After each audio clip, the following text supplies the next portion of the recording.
அறிவிச்சுடர் பார்வையாளர் அனைவருக்கும் வணக்கம். இன்றைய காணொலியில் நம்முடன் இணைந்திருப்பவர் திராவிட இயக்க தமிழர் பேரவையுடைய துணை பொதுச் செயலாளர், திராவிட முன்னேற்றக் கழக வழக்குரைஞர் ஐயா ராம வைரமுத்து அவர்கள். ஐயா வணக்கம். வணக்கம் ஐயா. நம்ம எதிர்பார்த்தது போலவே தமிழ்நாடு முதலமைச்சர் அறிவித்தது போலவே தமிழ்நாட்டில் 40 இடங்களையும் திராவிட முன்னேற்றக் கழகம் தலைமையிலான கூட்டணி வெற்றி பெற்று பெரிய சாதனையாக நிகழ்த்தியிருக்கிறது. இன்றைக்கு எந்த மாநிலத்திலும் இல்லாத அளவுக்கு இந்த கூட்டணி பெரிய சாதனையை நிகழ்த்தியிருக்கிறது. அந்த சாதனைக்கு பின்னால் டெல்லியில் நடந்த இந்தியா கூட்டணியினுடைய தலைவருடைய கூட்டத்தில் ராகுல் காந்திக்கு அருகாமையில் தமிழ்நாடு முதலமைச்சர், திராவிட முன்னேற்றக் கழகத்தினுடைய முதலமைச்சர் அவர்கள் அருகாமையில் இருந்தார்கள். ஏற்கனவே கடந்த பார்லிமெண்ட்டில் ராகுல் காந்தி அவர்கள் சொன்னார்கள்ல, நீங்கள் எப்போதும் எந்த காலத்திலும் எவர் நெவர் தமிழ்நாட்டை நீங்கள் ஆளவே முடியாது என்று ராகுல் காந்தி சொன்னதை அதை நினைவுபடுத்துவது போல இருந்தது. மிகப்பெரிய சாதனைக்கு சொந்தக்காரர்களாக இன்னைக்கு தமிழ்நாடு மக்கள் இருக்கிறார். தமிழ்நாடு மக்களுக்கு கிடைத்த வெற்றி தமிழ்நாடு இந்தியா முழுக்க இருக்கக்கூடிய மக்களுக்கு வழிகாட்டி இருக்கிறது என்றும் நாம் கருதலாம். இந்த நிலையில் இப்பொழுது கிடைத்திருக்கக்கூடிய மக்களுடைய தீர்ப்பு என்பது பாரதிய ஜனதா கட்சிக்கு அவர்கள் இந்த ஆட்சியை வழங்கவில்லை. பாரதிய ஜனதா கட்சியினுடைய ஆட்சியை மக்கள் நிராகரித்திருக்கிறார்கள். ஆனால் அவர்களுக்கு அறுதி பெரும்பான்மை கிடைக்கவில்லை.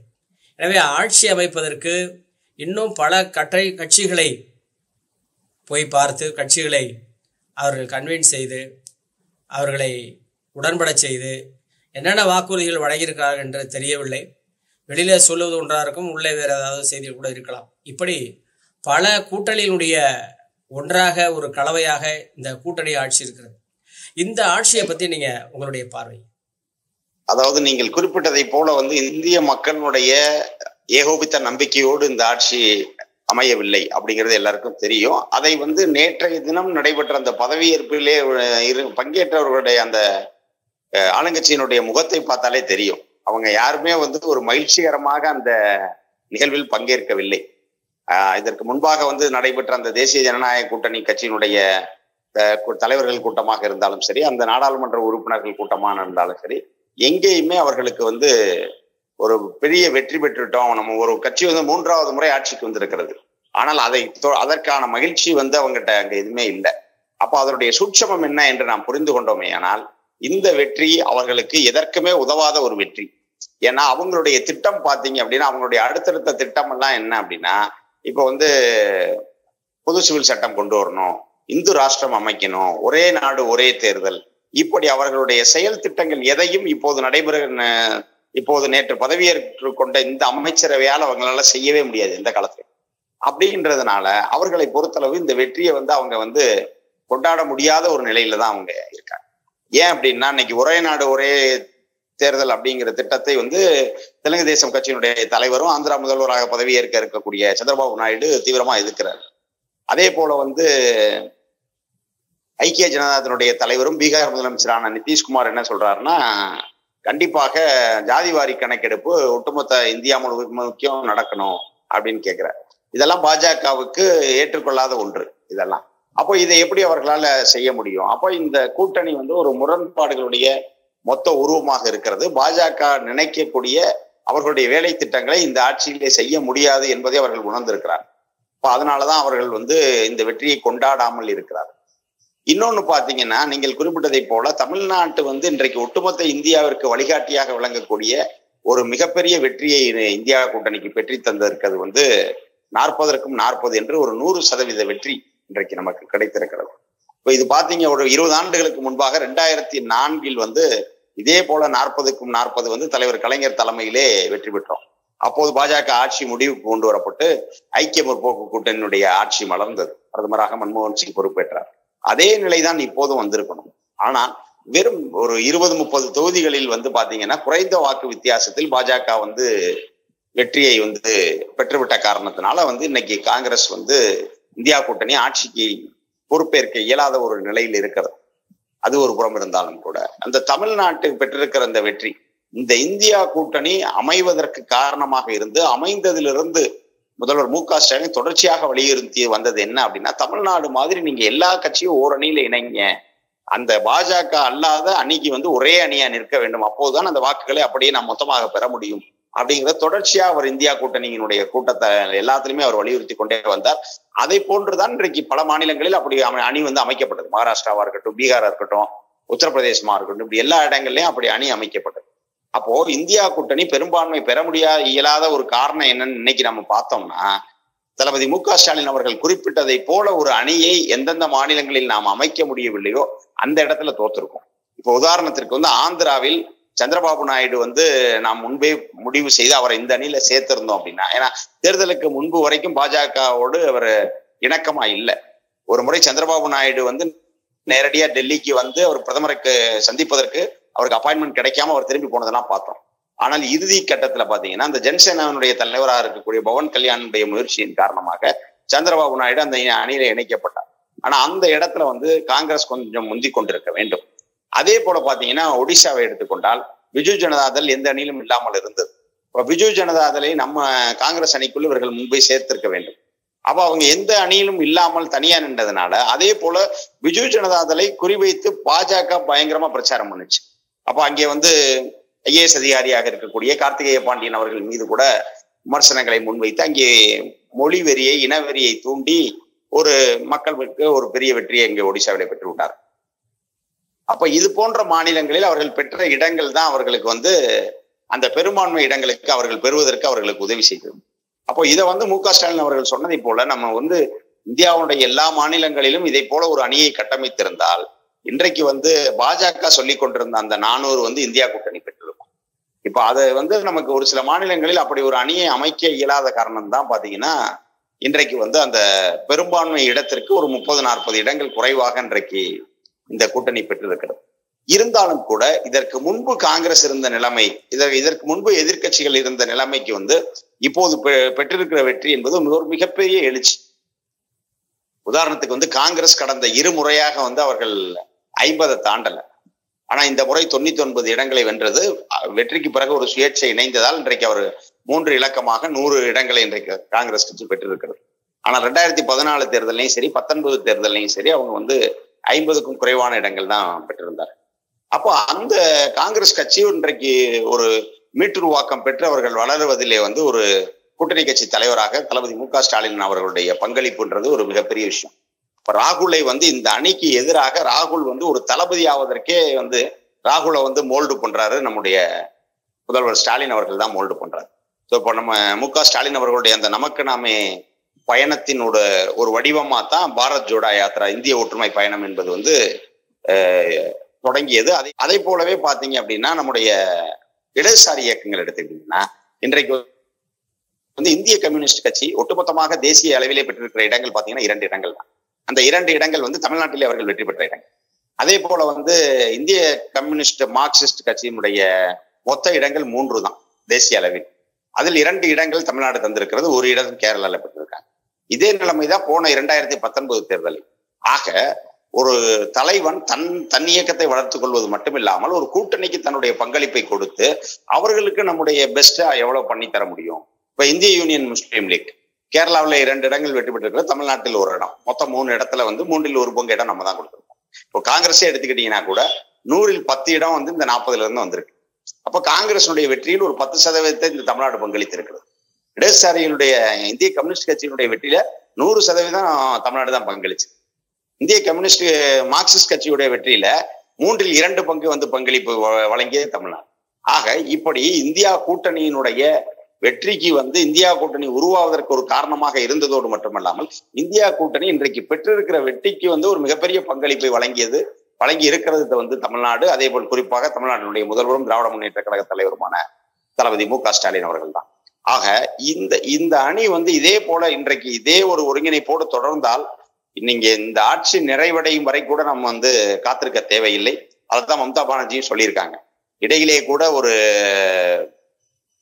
நிலை வரும். ஏன்னா கண்டிப்பாக இவர்களால் ஒரு கூட்டணி அமைச்சரவையை அன்றைக்கு வாஜ்பாய் 5 ஆண்டு காலமும் கொண்டு சென்று விட்டார். ஆனா அதே வாஜ்பாய் 98ல பண்ண முடியல. அம்மையார் ஜெயலலிதா போன்றவர்கள் இருந்து பல்வேறு அழுத்தங்களை கொடுத்து ஓராண்டிலே அந்த ஆட்சி கவிழ்ந்தது. ஆனால் அடுத்த முறை வந்து 5 ஆண்டுகளை வந்து நிறைவு செய்து. ஆனால் கண்டிப்பாக மோடி போன்றவரால் ஒரு கூட்டணி அமைச்சரவையை 5 ஆண்டு காலமும் கண்டிப்பாக வழிநடத்தி செல்ல இயலாது. ஏன்னா அவங்களுடைய பாஸ்ட் ரெக்கார்டு அப்படிதான் இருக்கு. அவங்க திடீரென தங்களுடைய திட்டங்களை முன்மொழிவார்கள், அதை உடனே செயல்படுத்த தொடங்குவாங்க. அது கூட்டணி கட்சிகள் ஏற்புடையதா இருக்காது. அது கண்டிப்பாக வந்து ஆட்சி வந்து கவிழ்வதற்கான வாய்ப்பு இருக்கிறது. ஆகவே வந்து இந்த நிலையில் வந்து எப்போது வேண்டுமானாலும் வந்து மீண்டும் இந்தியா கூட்டணி ஆட்சியை பிடிப்பதற்கான வாய்ப்புகள் இருந்தாலும் கூட அவர்கள் வந்து ரொம்ப ஜென்யூனா நாங்கள் எதிர்கட்சி வரிசையில் இப்போதே கூட அவர்கள் முயன்றிருந்தால் இங்கே குதிரை பேரம் நடந்திருக்கும். ஆனா அவங்க அதை விரும்பல. நாங்கள் வந்து எதிர்கட்சியிலே வரிசையிலேயே உட்கார்றோம் அப்படிங்கிறத மிக தெளிவாக இந்த முடிவை எடுத்தார்கள். அதே போல இன்றைக்கு அவர்கள் எதிர்கட்சியாக இருக்கிறார்கள். அப்போ ஒரு வலுவான எதிர்கட்சியும் இருக்கிறது. அவர்களுடைய இந்த இந்துத்துவ திட்டங்களையும் செயல்படுத்த இயலாது அப்படிங்கிற ஒரு நிலையில தான் இன்றைக்கு பாஜக வந்து இந்த வெற்றியை கொண்டாட முடியாம இருக்கு. 3வது முறையாக தொடர்ந்து ஒரு கட்சி வெற்றி பெறுகிறது. ஒரே நபர் 3ஆம் முறையா பிரதமர் ஆகிறார். ஆனா அதற்கான எந்த வெற்றி கொண்டாட்டங்களையும் நீங்க வெளியே பார்க்க முடியல. அப்போ அந்த திருடனுக்கு தேல் கொட்டுனா எப்படி கத்த முடியாதோ அதை போல ஒரு நிலையில தான் இன்றைக்கு பாஜக இருக்கிறது. பாஜகவுடைய அகில இந்திய ஐடிவியினுடைய தலைவர், அவர் மேல ஒரு பாலியல் குற்றச்சாட்டு இப்ப சமீபத்துல வச்சு அது ஒரு பெரிய இஷ்யூவா போயிட்டு இருக்கு. அதை பற்றி தங்களது பார்வை. இங்க பாஜக ஒண்ணு எனக்கு என்ன ஒரு பெரிய சந்தேகம் அப்படின்னா, இப்படி புகாருக்கு உள்ளாவவர்கள் பாஜகவுல வரிசையா சேர்றாங்களா, இல்ல பாஜகவில் சேர்ந்த உடனே இந்த வேலையை அவங்க பாக்குறாங்களான்னு தெரியல. ஏன்னா இது வந்து புதிதல்ல, தொடர்ச்சியாக. ஏன்னா வந்து நீங்க சமூக வலைத்தளங்களில் எழுதுகிறார்கள், பிஜேபி அப்படின்னாலே பாலியல் ஜல்சா பார்ட்டி அப்படின்னு என்றுதான் விரிவாக்கம் சொல்லுவது அப்படிங்கிற அளவிற்குத்தான் வந்து அந்த கட்சியினுடைய செயல்பாடு வந்து மிக மோசமாக இருக்கிறது. இன்றைக்கு நிறைய வந்திருக்கிறத செய்தி என்ன அப்படின்னு பாத்தீங்கன்னா, பாஜகவினுடைய தகவல் தொழில்நுட்ப அணியினுடைய தேசிய தலைவர் அமித் மாளவியா, அவரை வந்து மேற்கு வங்க மாநிலத்துக்கு வந்து தேர்தல் பொறுப்பாளராக போடுறாங்க. அங்கே சென்றவர் தன்னுடைய கட்சி அலுவலகத்திலே இருக்கக்கூடிய பெண்களுக்கே வந்து பாலியல் தொல்லை கொடுத்தார் அப்படின்னு அந்த குற்றச்சாட்டை எழுப்பி இருக்கிறவர் யார்? ஏன்னா ஏதோ போக்குல யாரோ சொல்லல.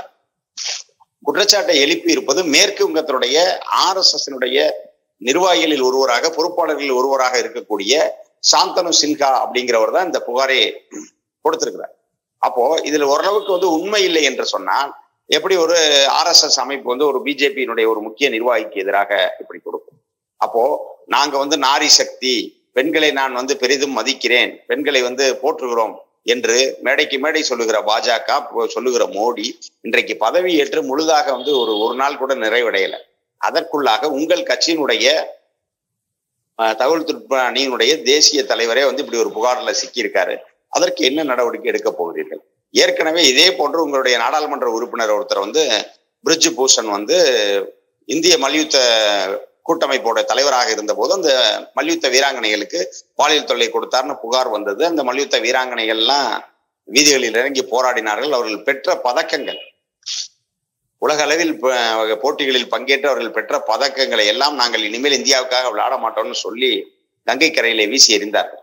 அப்பெல்லாம் அப்படி இருந்தும் கூட இதுல என்ன கொடுமைனா, அப்படியெல்லாம் நடந்தும் கூட அந்த பிரிட்ஜ் பூஷனுடைய மகனுக்கு, அதாவது நேரடியாக அவருக்கு கொடுக்க முடியாத சிக்கலாயிரும்னு பிரிட்ஜ் பூஷனுடைய மகனுக்கு வந்து பாஜக தேர்தல் வாய்ப்பு வழங்கியது. ஆக நாங்க வந்து பெண்களை போற்றுகிறோம், பெண்களை மதிக்கிறோம் என்றெல்லாம் சொல்லுபவர்கள் ஆனால் எவ்வளவு தூரம் கேவலமாக இருக்கிறார்கள் அப்படிங்கிறது வந்து இந்த 2 உதாரணங்களே போதும். ஆக இப்படி இருக்கிற நிலையில் வந்து அவர்கள் அந்த அமித் மாளவியா மீது என்ன நடவடிக்கை எடுப்பார்கள், இல்லை எடுக்க போறாங்களா, இல்லை அதையும் எடுக்காமல் மூடி மறைக்கிறார்களா? தமிழ்நாட்டை எடுத்துக்கோங்க. தமிழ்நாட்டிலே நீங்க பல இடங்களில் வந்து இது மாதிரி பார்க்கலாம். அங்கே வந்து இப்ப விழுப்புரத்துல பாத்தீங்கன்னா அந்த பாஜகவினுடைய மாவட்ட தலைவர் கலிவரதன்ங்கிறவருக்கு வந்து அவங்க கட்சியில் இருக்கக்கூடிய மகளிர் அணி நிர்வாகியை புகார் கொடுத்தாங்க. அதே போல கேசவ விநாயகம் மேல ஒருவர் புகார் கொடுத்தாங்க. அவர் RSS வந்தவர், பாஜகவினுடைய அமைப்பு பொதுச் செயலாளராக இருக்கார். அவர் மேல இது மாதிரி வந்தது. KD ராகவன் மீது இதே மாதிரி ஒரு புகார் வந்துதான் அவர் கட்சியினுடைய பொறுப்புல இருந்தெல்லாம் நீக்கப்பட்டார். ஆக இப்படி தொடர்ச்சியா வந்து இதே வேளையாக பாஜக இருப்பது என்பது வந்து மிக கேவலமாக அருவருக்கத்தக்க வகையில் தான் இருக்கிறது. இப்ப நீட் தேர்வு முடிவுகள் வந்திருக்கிறது. இந்த நீட் தேர்வுடைய முடிவுகள், அதனுடைய மதிப்பெண் வழங்கிய முறை, பெரிய அளவுக்கு மாணவிகள், இந்திய அளவுக்கு மாணவர்கள் பாதிக்கப்பட்டு இன்னைக்கு ஏற்கனவே நீட் தேர்வை ஆதரித்து வரக்கூடிய மாநிலங்களும் கூட பெரிய அளவுக்கு போராட்டங்கள் நடந்து வருகிறது. இந்த முறைகேடு மகாராஷ்டிராவில் ஆளும் பாஜகனுடைய கல்வி அமைச்சரே இதற்கு எதிராக அவர் பேசியிருக்கிறாரு. நாங்கள் இதை எதிர்த்து உச்சநீதிமன்றம் செல்வோம் என்ற அளவுக்கு போகிறது. பிரியங்கா காந்தி, காங்கிரஸ் கட்சியினுடைய பொதுச் செயலர் பிரியங்கா காந்தியும் இந்த நீட் தேர்வில் நடந்த முறைகேடுகளை கண்டித்து அதன் மீது நடவடிக்கை எடுக்க வேண்டும் என்று சொல்லியிருக்கிறார்கள். டெல்லியில காங்கிரஸ் கட்சியின் சார்பில் இந்த நீட் தேர்வு மோசடியை எதிர்த்து பெரிய அளவுக்கு ஆர்ப்பாட்டம் நடந்திருக்கிறது, போராட்டம் நடந்திருக்கிறது. உங்களுடைய பார்வை? அதாவது நீட் தேர்வு முதலில் வந்ததிலிருந்தே நாம் வலியுறுத்தி கொண்டே வந்தோம். இது ஒரு உயிர்கொல்லி தேர்வு. ஏன்னா இந்த தேர்வு முறை அப்படிங்கிறது நம்முடைய தேர்வு எழுதக்கூடிய மாணவர்களுக்கு ஒரு உளவியல் சிக்கலை உண்டாக்கி, அவங்க தேர்வறைக்கு போகும்போதே பாத்தீங்கன்னா அவர்களை ஒரு தீவிரவாதிய சோதனை நடத்துவதை போல நடத்தி, அவங்க தலையை கலட்டு இது பண்ண அது பண்ணுன்னு சொல்லி அவங்க ஒரு தேர்வு எழுத செல்வ மனநிலையவே மாற்றி விடுகிற அளவுக்கு அவர்கள் செய்தார். நல்லா படிச்சுட்டு போறவங்க கூட அதுல அந்த சிக்கல்லையே போய் பரீட்சை சரியா எழுத முடியாத ஒரு நிலை ஏற்பட்டது. அதே போல அடுத்து என்ன பண்ணாங்கன்னா, எங்கெங்கயோ தேர்வு மையங்கள் போட்டாங்க. இங்கிருந்து நம்ம மாணவர்கள் ராஜஸ்தானுக்கு போனாங்க, இங்கிருந்து ஒருத்தர் கேரளாவுக்கு தேர்வு எழுத போனாங்க. அப்படி கேரளாவுக்கு தன்னுடைய மகனை அழைத்து கொண்டு கேரளாவுக்கு தேர்வு எழுத போன ஒரு தந்தை பாத்தீங்கன்னா, மகனை தேர்வு அறைக்குள்ள விட்டுட்டு அவர் தங்கியிருந்த ஹோட்டல் அறைக்கு வர்றாரு. அங்கே அவர் மாரடைப்புல இருந்துடுறாரு. அப்ப அந்த பையன் தேர்வு எழுதிட்டு வெளியே வரும்போது தன்னை பரீட்சை கூட்டிட்டு வந்த அப்பா இல்லைன்னா அந்த பிஞ்சு மனசு எவ்வளவு ஒரு வேதனைப்படும். ஆக இதை போல பல்வேறு சிக்கல்களுக்கு உள்ளாக்குனாங்க. இப்ப மதுரையை இங்கே எடுத்துக்கிட்டீங்கன்னா ஒரு 7 மாவட்டத்துக்கு சேர்ந்து மதுரை தான் சென்ட்ரு. அப்போ எங்கெங்க இருந்தெல்லாம் வருவாங்க. அப்போ ஏன் இப்ப நீங்க இவ்வளவு பண்றீங்க, இது ஒரு மிக முக்கிய தேர்வு, ஏன் அந்தந்த ஊர்லயே எழுதுற மாதிரி பண்ணலாம்ல? அப்போ இதெல்லாம் என்ன ஒரு காரணம்னா, அவர் நம்ம ஆட்களை சரியாக எழுத விடாம செய்யணும் அப்படிங்கிற ஒரு நோக்கம் தான். அப்போ அதே போல நீங்க அதுல எவ்வளவு வாங்கின 0% வாங்கினாலும் உங்களுக்கு சீட் இருக்கு. அப்போ அதுல எப்படி இல்லை, நீங்க இது கட் ஆஃப் மாதிரி இப்ப நீட் மதிப்பெண்ணே வச்சுக்கோங்க, கட் ஆஃப் மாதிரி வச்சு ஒரு குறிப்பிட்ட மதிப்பெண்ணோட இடங்கள்லாம் முடிஞ்சிரும்னு சொல்றது இல்லை. அப்போ நீங்க அது தகுதி மதிப்பெண்ணு ஒண்ணு வச்சுக்கிறீங்க. அந்த தகுதி மதிப்பெண்ணை பெற்றுவிட்டால் அவன்கிட்ட பணம் இருந்ததுன்னா அவன் போய் தனியார் மருத்துவக் கல்லூரியில சேர்ந்துக்கலாம். அப்ப எதற்காக இது? இப்ப நம்ம பண்றது எப்படி இருந்தது? அதற்கு நீட்டுக்கு முன்பாக ஒவ்வொருத்தருடைய 12th மார்க் வச்சுதான். அப்போ அவனுடைய 12th மார்க்குடைய அவனுடைய கட் ஆஃப் பார்க்கும்பொழுது வரிசையா கிடைச்சிக்கிட்டே இருக்கும். அப்போ எல்லாருக்குமே அந்த சரியான வாய்ப்புங்கிறது ஒரே மாதிரியான வாய்ப்பு வழங்கப்பட்டது. இங்கே என்ன, அவங்க மாநில கல்வியில படிக்கிறாங்க, ஸ்டேட் போர்ட்ல படிக்கிறாங்க, மெட்ரிக்ல படிச்சுட்டு போறாங்க. ஆனா அங்கே தேர்வு பாத்தீங்கன்னா நீங்க NCERT புக்ல இருந்து தான் அதிகமாக வினாக்கள் கேட்கப்படுகிறது. அப்போ இது அந்த ஒரு பக்கத்துல இருக்கக்கூடிய மாணவர்களுக்கு அது எளிதாக இருக்கிறது. நம்ம தென்னிந்திய மாணவர்களுக்கு அது மிக கஷ்டமா இருக்கு. இது தொடர்ச்சியாக திராவிட முன்னேற்ற கழகம் இதற்காக பல்வேறு கட்ட போராட்டங்கள் நடத்தியது. அரியலூரை சேர்ந்த நம்முடைய தங்கை அனிதா தான் முதலில் தன்னுடைய இன்னுயிரை மாய்த்து இந்த போராட்டத்தில் ஒரு சிறு நெருப்பை பற்ற வைத்தார். இன்னும் குறிப்பா சொல்லணும் அப்படின்னா, அண்ணன் உதயநிதி அவர்களை தீவிர அரசியலுக்கு அழைத்து வந்தது அனிதாவுடைய மரணம் தான்.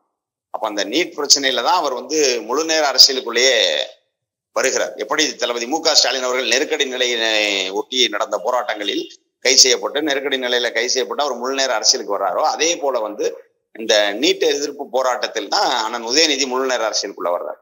ஆக அப்படி தொடர்ச்சியாக நம்ம இங்க ஒரு 20 குழந்தைகளுக்கு மேல நம்ம பலி கொடுத்திருக்கிறோம். இருந்தும் கூட இது தொடர்ந்து நடக்குது. அப்போ நம்ம பல்வேறு காரணமாக தொடர்ந்து நாம் பேசி கொண்டு வந்தது இப்போதான் அடுத்தடுத்த மாநிலங்களுக்கு புரிய தொடங்கும். இன்றைக்கு நீங்கள் குறிப்பிட்டதை போல மகாராஷ்டிராவில் ஆளுகிற அந்த பாஜக சிவசேனா ஏக்நாத் ஷிண்டே பிரிவை சேர்ந்த அந்த கூட்டணியை சேர்ந்த கல்வி அமைச்சரே சொல்றாரு, இது மிக மோசடியான ஒரு இது. நாங்க இந்த நீட் தேர்வை ஒழிப்பதற்காக நாங்க குடியரசுத் தலைவர் சந்திப்போம், நாங்க அதுக்கு தேவை என்றால் வழக்கு தொடர்வோம்னு சொல்றாரு.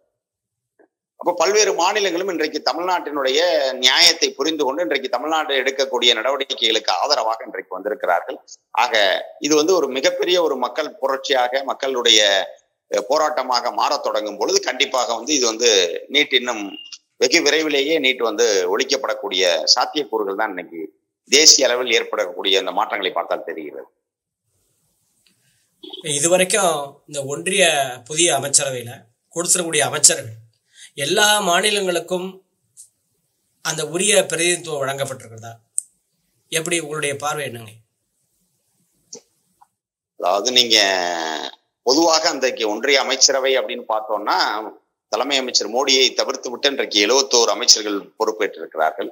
30 பேர் கேபினட் அமைச்சர்கள், ஒரு 5 பேர் தனி பொறுப்போடு கூடிய இணையமைச்சர்கள் MOS. அதே போல எஞ்சிய ஒரு 30 பேர் தனியாக உள்ள அதாவது இணையமைச்சர்களாக இருக்கிறார். வேறு கேபினட் அமைச்சர்களுக்கு இப்படி 71 பேர் வந்து தலைமை அமைச்சர் இல்லாமல் இன்றைக்கு பொறுப்பேற்று இருக்கிறார்கள். இது 24 மாநிலங்களை சேர்ந்தவர்கள் இருப்பதாக புள்ளி விவரங்கள் சொல்லப்படுது. அது எப்படியான புள்ளி விவரங்கள்? இப்ப நீங்க தமிழ்நாட்டுக்கு பிரதிநிதித்துவம் கேட்குறீங்க. தமிழ்நாட்டுக்கு பிரதிநிதித்துவமாக 3 பேரை சொல்லுகிறார். நிர்மலா சீதாராமன், எல் முருகன், ஜெய்சங்கர். மூவரும் தமிழ்நாட்டுக்கு தமிழ்நாடு சார்பில் பிரதிநிதின்னு சொல்றீங்க. அவர்கள் யாரும் தமிழ்நாட்டு மக்களாலே தேர்ந்தெடுக்கப்பட்டவர்களா? இப்ப நீங்க மக்கள் பிரதிநிதினா என்ன அர்த்தம்? மக்கள் நம்மை பிரதிநிதித்துவப்படுத்தி அனுப்பணும். அப்ப அந்த மக்கள் பிரதிநிதித்துவப்படுத்தி அனுப்பல.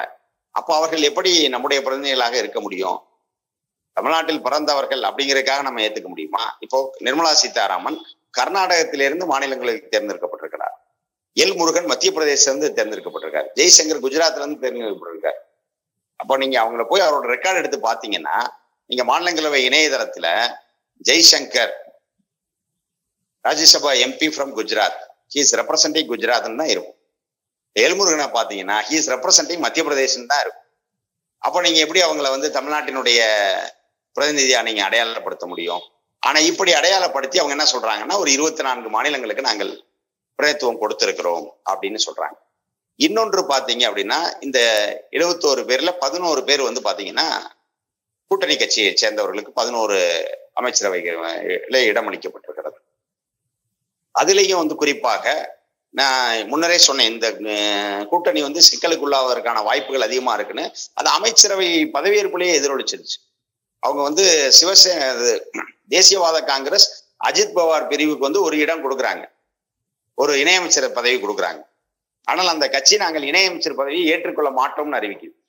ஏன் அப்படின்னா, அவர்கள் வந்து அங்கே பிரபுல் பட்டேல் என்பவரை வந்து அந்த இணையமைச்சரா ஏத்துக்குங்கன்னு பொறுப்பேற்க ஒதுக்குறோம்னு சொல்றாங்க. பிரபுல் பட்டேல் அதற்கு முன்பாக ஒன்றிய கேபினட் அமைச்சராக இருந்தவர். அப்ப கேபினட் அமைச்சராக இருந்தவர் போய் இன்னைக்கு இணையமைச்சராக இருந்தால் அவரும் ஒத்துக்க மாட்டார், இந்த கட்சியும் ஒத்துக்கொள்ளவில்லை. அப்ப எங்களுக்கு பதவியே இப்போ வேண்டாம் அப்படின்னு அவங்க அறிவிச்சிருக்காங்க. ஆக இது போதுல அமைச்சரவையிலேயே பல்வேறு சிக்கல்கள் இருக்கு. ஒன்று. இன்னொன்று, நீங்க ஒரு சாரார் மட்டும் எப்படி எந்தவித ஒரு கஷ்டமும் இல்லாமல் பொறுப்புக்கு வருகிறார்கள். இப்ப ஜெய்சங்கரும் நிர்மலா சீதாராமனும், இப்ப நீங்க எல்முருகன் கூட நீலகிரியில போட்டியிட்டார், மக்களை சந்தித்தார், தோல்வியுற்று விட்டார். நீங்க மத்திய பிரதேசத்துல அந்த மாநிலங்களவை உறுப்பினர் என்கிற அடிப்படையில ஒரு அமைச்சராகலாம். ஆனா நிர்மலா சீதாராமனும் ஜெய்சங்கரும் என்னைக்கு மக்களை சந்திச்சாங்க? அவர்களுக்கு எதற்காக தொடர்ந்து அமைச்சரவை வாய்ப்பு வழங்கப்படுகிறது? இப்ப போன முறை இருந்தீங்க, நீங்க மக்களை சந்திக்காம தானே இருந்தீங்க, இந்த தடவை இருங்க. தமிழ்நாட்டில இருந்து நீங்க தமிழ்நாட்டில் பிறந்த ஏன் அண்ணாமலை கூட கொடுக்கலாம். அண்ணாமலை வந்த பிறகு இந்த கட்சியை பாஜக வளர்த்திருக்காருன்னு சொல்றீங்கல்ல. மோடியே சொல்றாரு, தமிழ்நாட்டில் வந்து நாங்கள் ஒரு இடம் கூட வெற்றி பெறவில்லை என்று சொன்னாலும் கூட அங்கே எங்களுடைய வாக்கு சதவீதம் கூடி இருக்கிறதுன்னு சொல்றாரு. அப்போ அந்த வாக்கு சதவீதம் கூடுதலாக பெற்று தந்த அண்ணாமலைக்கு கௌரவமா அமைச்சர் பதவி கொடுக்கலாம்ல, ஏன் கொடுக்கல? அப்போ இங்கதான் நாம வந்து அந்த நுண் அரசியலை புரிந்து கொள்ள வேண்டும். அவர்களுக்கு வந்து பாஜக அப்படிங்கிறது வந்து மொத்தமாக இந்துக்களுக்கு ஆதரவான கட்சி அப்படின்னு பேசப்பட்டாலும் கூட உண்மையிலே அங்கே இந்து மதத்திலே இருக்கக்கூடிய ஒரு 3% மாணவர்களுக்கான கட்சி தான் அது. அப்ப அவர்கள் மட்டும்தான் கொள்ளைப்புறமாக அவர்களுக்கு எல்லா சலுகையும் கொடுக்கப்படும். இன்னைக்கு ஆளுநர் பதவியே ராஜினாமா செய்து விட்டு வந்து தேர்தலில் நின்னாங்களே தமிழிசை, அவங்களை இன்னைக்கு அமைச்சராக்கிட்டு வேறு மாநிலத்திலிருந்து அவங்கள மாநில உறுப்பினர் ஆக்கலாம்ல? ஆக்க மாட்டாங்க. அப்போ உழைப்பதற்கு மட்டும் இவர்களுடைய உழைப்பை வைத்து பிழைப்பதற்கு நிர்மலா சீதாராமனும் இவங்களும் வந்த ஜெய்சங்கரும் வந்துருவாங்க. ஆனா அவங்களுக்கு பதிலாக உழைக்கிறதுக்கு மட்டும் அண்ணாமலையும் தமிழிசையும் வேணும். ஆக இதை புரிந்து கொள்ளாதவர்களாகத்தான் இன்னும் அந்த கட்சியிலே இருக்கக்கூடிய இதர பிற்படுத்தப்பட்டவர்களோ இல்ல பழங்குடியினரோ ஒடுக்கப்பட்டவர்களோ இன்னைக்கு கொஞ்சம் நீங்க உங்களுடைய நிலையை சிந்தித்து பார்க்கணும். அந்த கட்சி உங்களை எந்த காலமும் வளர விடாது. உங்களை வந்து தங்களுடைய தேவைகளுக்கு பயன்படுத்திக் கொள்ளும். ஆட்சி அதிகாரத்தை இந்த 3% மக்களுக்கு தான் தரும். ஆக அதை புரிந்து கொண்டு உணர்ந்து கொண்டாவது இனியாவது அந்த கட்சியிலே இருக்கக்கூடியவர்கள் சிந்தித்து ஒரு நல்ல முடிவு எடுக்கணும். இந்த தேர்தலில் குஜராத்தில் வந்து பெரிய அளவுக்கு காங்கிரஸ் சோபிக்கவில்லை. ஆனால் இந்த உத்தரப்பிரதேசத்தில் மட்டும் பாதிக்கு மேலே காங்கிரஸ் வெற்றி பெற்றிருக்காங்க. பைசாபாத் தொகுதியிலேயே இந்த அயோத்தி ராமர் கோயில் கட்டிய அந்த தொகுதியிலேயே பாஜக வெற்றி வாய்ப்பை இழந்திருக்கிறது. சமாஜ்வாடி கட்சி வெற்றி பெற்றிருக்கிறது. இதை பொறுத்த வரைக்கும் அந்த தொகுதி மக்கள் தங்களுக்கு பாஜக ஆட்சியினுடைய வழங்கிய அந்த உத்தரவாதம், அந்த உறுதி, ராமர் கோயிலை கட்டுவோம் என்ற அறிவித்தவர் கோயிலை கட்டிடுறாங்க. ஆனால் அந்த தொகுதி மக்கள் ஏற்றுக்கொள்ளாமல் பாஜகவை புறக்கணித்திருக்கிறார்கள். இதற்கு காரணம் எதுவாக இருக்கும்னு நினைக்கிறேன்? இல்ல, உத்தரப்பிரதேச மக்கள் வந்து இன்றைக்கு ஓரளவு உண்மைகளை உணர தொடங்கிவிட்டார். பல்வேறு தொழிலாளர்கள் பார்த்தீங்கன்னா இங்க புலம்பெயர்ந்து தமிழ்நாட்டுக்கு வந்து இங்கே வேலை செய்கிறார்கள். இங்கே இருக்கக்கூடிய நலத்திட்டம் என்ன, இங்கே மக்கள் என்ன நிலையில இருக்காங்க என்பதையெல்லாம் உணர்ந்திருக்கிற காரணத்தால வெறும் மதத்தை சொல்லி கோவிலை காட்டி இவர்களால் இந்த முறை ஓட்டு பெற முடியவில்லை. இப்ப நீங்க சொன்னீங்க அயோத்தியில தோற்று விட்டதெல்லாம் வேற. இந்தியாவுடைய தலைமை அமைச்சராக மூன்றாம் முறையா பொறுப்பேற்றவரே 3 சுற்று பின்தங்கிதான் இருந்தார். அப்ப ஒரு 3 சுற்று பின்தங்கி இருக்கிற ஒருவர் ஏறத்தாழ வந்து பாத்தீங்கன்னா ஒவ்வொரு சுற்றும் வந்து 6 சட்டமன்ற தொகுதி, அப்போ பாத்தீங்கன்னா கிட்டத்தட்ட வந்து பாத்தீங்கன்னா ஒரு 60 to 75 வாக்குச்சாவடி மக்களுடைய நம்பிக்கை இழந்தவர் தான் இன்றைக்கு பிரதமர். ஆக அந்த அளவுக்கு இன்றைக்கு உத்தரப்பிரதேசத்தினுடைய நிலை மாறி இருப்பதற்கு காரணம் வந்து அங்கே சமாஜ்வாடி கட்சியினுடைய அந்த இளம் தலைவராக இருக்கக்கூடிய அகிலேஷ் வந்து ஒரு மிகப்பெரிய ஒரு புரட்சியை அங்கே உண்டாக்கி இருக்கிறார். எப்படி தமிழ்நாட்டுல நம்ம தொடக்கத்துல பேசின மாதிரி ஒரு சமூக நீதி கூட்டணியை இங்கே தமிழ்நாட்டினுடைய அந்த பெரியார் மண்ணான தமிழ்நாட்டில் நாம் இன்றைக்கு முழு வெற்றியை பெற்றதை போல அவர்கள் வந்து எங்களுடைய இந்துத்துவாவினுடைய ஒரு சோதனை சாவடி அப்படின்னு அவங்க உத்தரப்பிரதேசத்தை நம்பிக்கிட்டு இருந்தாங்க. 2014 19 அவர்களுக்கு பெரும்பான்மை கிடைப்பதற்கான காரணமே பாத்தீங்க அப்படின்னா உத்தரப்பிரதேசத்தில் அவர்கள் வென்ற இடங்கள் தான். ஆனால் இந்த முறை வந்து அதை நேராமல் போனதற்கு காரணம் வந்து ராகுலும் அகிலேஷும் இணைந்து அங்கே நடத்திய பரப்புரை. குறிப்பாக வந்து கடந்த முறை வந்து அமேதி தொகுதியிலே ராகுலே வந்து வீழ்த்தப்பட்டார் ஸ்மிருதி இரானி மூலமாக. ஆனால் இன்றைக்கு வந்து அதே ஸ்மிருதி இரானி 1,00,000 ஓட்டு வித்தியாசத்திலே தோற்கடிக்கப்பட்டிருக்கிறார். அப்போ இதெல்லாம் எதை காட்டுகிறதுனா அந்த உத்தரப்பிரதேச மக்கள் வந்து அந்த உண்மைகளை புரிய தொடங்கி விட்டார். அவர்கள் வந்து இந்த மதவெறிக்கு பலியாகாமல் அவர்கள் சமூக நீதியினுடைய முக்கியத்துவத்தை உணர தொடங்கி விட்டார்கள் அப்படிங்கிறத நம்ம பார்க்கணும். இந்த தேர்தலில் ஆட்சி அதிகாரம் பாஜகவுக்கு கிடைத்து பெரிய அளவுக்கு அவர்களுக்கு வெற்றி வாய்ப்பு கிடைக்கவில்லை. மோடியினுடைய முகமே அன்னைக்கு பார்த்தீங்கன்னா பெரிய அளவுக்கு மகிழ்ச்சியாக இல்லை. அதை நம்ம தெளிவாக பார்க்க முடியும். முதல் நாள்லேயே ராகுல் காந்தி அவர்கள் இந்த பங்கு சந்தையில் மிகப்பெரிய ஊழல் நடைபெற்றிருக்கிறது, அமைச்சர்களும் மற்ற அமைச்சர்களும் இந்த பங்கு சந்தையில் நீங்கள் முதலீடு செய்யுங்கன்னு சொல்லி பெரிய அளவுக்கு முதலீடுகள் செய்து பொதுமக்களுக்கு பெரிய அளவுக்கு இழப்பு ஏற்பட்டிருக்கிறது. இதற்கு வந்து மாநிலங்களின் பாராளுமன்றத்தில் கூட்டு நடவடிக்கை கூடுவது இதை விசாரிக்கணும் அப்படின்னு சொல்லிட்டு பெரிய அளவுக்கு அறிக்கை கொடுத்துருக்காங்க. இதை பற்றிய தங்களது கருத்து? கண்டிப்பாக அவர் எழுப்பி இருக்கக்கூடிய குற்றச்சாட்டு வந்து ஒரு நியாயமான குற்றச்சாட்டு. இப்ப முந்தைய நாடாளுமன்றம் போல அல்ல. ஏன்னா இவங்களுடைய எதிர்கட்சிகளுடைய குரலை வந்து எளிதாக அவர்கள் நசுக்கி விட்டு அவர்கள் வந்து பாராளுமன்றத்தை நடத்தி விடுவார். ஆனால் இப்போது அப்படிங்கிறது வந்து ஒரு ஏறத்தாழ ஒரு 240 இடங்களுக்கு மேலாக எதிர்கட்சி கூட்டணி பெற்றிருக்கிறது. அப்போ வந்து இனிமேல் வந்து நான் வந்து நாடாளுமன்றத்துல வரமாட்டேன், நான் நாடாளுமன்றத்துல பேச மாட்டேன், நான் வந்து வெறும் வானொலியில போய் தான் பேசுவேன், நாடாளுமன்றத்தில் விவாதங்கள் நான் பதில் சொல்ல மாட்டேன் என்றெல்லாம் மோடி இருக்க முடியாது. கண்டிப்பாக இந்த கூட்டணி இப்போது வைக்கக்கூடிய கோரிக்கையை நாளைக்கு வந்து பாராளுமன்றத்துக்கு உள்ளேயே எழுப்புவார்கள். அப்ப அதை வந்து இவர்கள் எதிர்கொண்டுதான் ஆக வேண்டும். அப்படி ஒரு கூட்டு நடவடிக்கை குழு அமைக்கிற போது அந்தந்த கட்சிகளுக்கான இடங்களை பொறுத்து அந்த கூட்டு நடவடிக்கை குழுவில் பிரதிநிதித்துவம் கிடைக்கும். இப்போ முன்னாடி வந்து பாத்தீங்கன்னா அவங்க பார்லிமெண்ட் ஜாயின்ட் கமிட்டி போட்டாங்கன்னாலும் அவங்களுடைய ரெப்ரசன்டேஷன் கூடுதலா இருந்தது. அப்போ எதிர்கட்சியினுடைய பிரதிநிதித்துவம் கம்மியா இருந்துச்சு. அப்போ வந்து அதற்கேற்ற இடங்கள் தான் இருக்கும். ஆனா இப்போ வந்து ஒரு கூட்டு நடவடிக்கை குழு உருவாக்கும் பொழுது எதிர்கட்சிகளுக்கும் ஒரு கணிசமான பிரதிநிதித்துவம் அங்கே இருக்கும். அப்போ அவர்கள் தங்களுடைய குரலை வந்து அங்கே கூட்டு நடவடிக்கை குழுக்குள்ள வந்து எழுப்புவதற்கும் ஒரு சரியான வாய்ப்பாக இருக்கும். இனிமேல் நடக்க இருக்கக்கூடிய இந்த பார்லிமெண்ட்ல விவாதங்கள் மிகவும் சூடுபிடிக்கும், மிகவும் எழுச்சிகரமான விவாதங்கள் இருக்கும். அவ்வளவு எளிதில் அவர்கள் வந்து நினைக்கக்கூடியவற்றை சட்டமாக ஆக்க முடியாது என்பது வெளிப்படையாக தெரிகின்றது. இன்னும் இந்த தன்னுடைய கூட்டணியில் இருக்கக்கூடிய கட்சியினுடைய தலைவர்களை அவர் எப்படி அனுசரித்து போகிறார்கள் என்பதை பொறுத்து இந்த ஆட்சியினுடைய ஆயுள் நீடித்து கொண்டு போகும். அல்லது அவர்கள் அனுசரித்து போகாமல் தன்னுடைய கொள்கைகளை, தன்னுடைய கட்சியினுடைய கொள்கைகளை, இதுவரைக்கும் அறிவிக்கப்படாத கொள்கைகளை, இந்த ஹிடன் அஜெண்டா என்று சொல்லுவோம்ல, அதெல்லாம் எடுத்து அவர்கள் கூட்டணி கட்சிகளை புறந்தள்ளி விட்டு தன்னிச்சையாக அவர்கள் திட்டங்களை சட்டங்களாக மாற்றுகிற போது பெரிய அளவுக்கு நெருக்கடிகளை சந்திக்கலாம் என்று மக்கள் கருதுகிறார்கள்.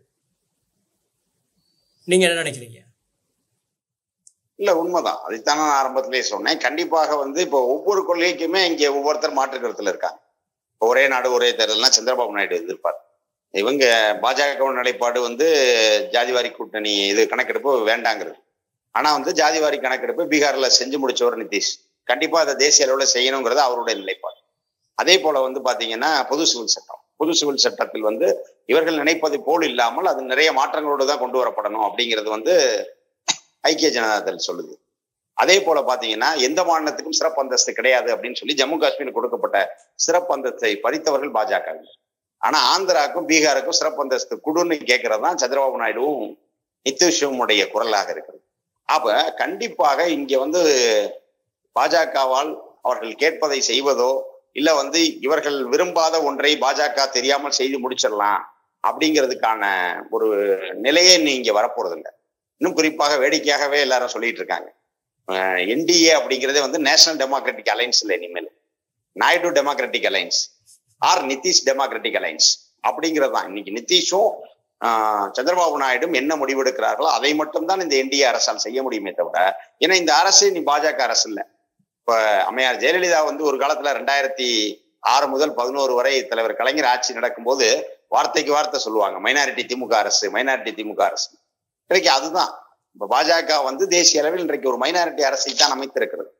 கூட்டணிகள் வந்து இருந்தாலும் கூட அந்த கூட்டணி எப்ப முடியும் என்னன்னு தெரியாது. அந்த கூட்டணியினுடைய அனைவருக்குமான ஒரு பொது குரலைத்தான் அங்கே செய்ய முடியுமே தவிர தானாக முன் வந்து எதையும் செய்துவிட முடியாது. ஆகவே கண்டிப்பாக வந்து அப்படி பாஜகவால் அவர்கள் நினைப்பதை எதையுமே செய்ய முடியாது அப்படிங்கிற ஒரு நிலையில் தான் இந்த ஆட்சி அவர்கள் தொடர்கிறார். உங்களுடைய நேரத்துக்கும் கருத்துக்கும் நன்றி. வாய்ப்புக்கு நன்றி, வணக்கம்.